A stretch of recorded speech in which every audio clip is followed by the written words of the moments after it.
If I ask a question like, how fast can a child learn how to read in a classroom? Scientists change the answer to, how fast does the average child learn how to read in that classroom? And then we tailor the class right towards the average. And what I posit, and what positive psychology posits, is that if we study what is merely average, we will remain merely average. See, what we're finding is not necessarily the reality that shapes us, but the lens through which your brain views the world that shapes your reality. And if we can change the lens, not only can we change your happiness, we can change every single educational and business outcome at the same time.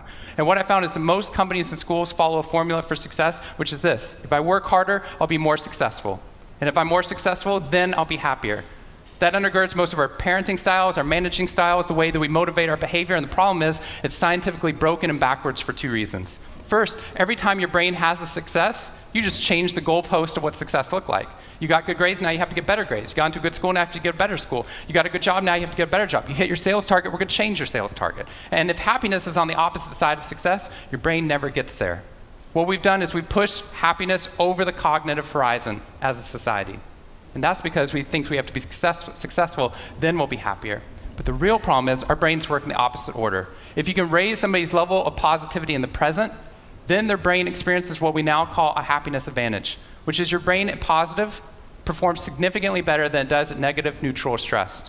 Your intelligence rises, your creativity rises, your energy levels rise. In fact, what we found is that every single business outcome improves.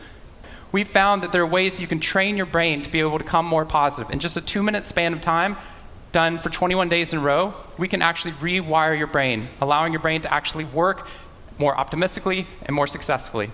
We've done these things in research now in every single company that I've worked with, getting them to write down 3 new things that they're grateful for 21 days in a row, 3 new things each day. And at the end of that, their brain starts to retain a pattern of scanning the world not for the negative, but for the positive first. And by doing these activities, and by training your brain, just like we train our bodies, what we found is we can reverse the formula for happiness and success, and in doing so, not only create ripples of positivity, but create a real revolution.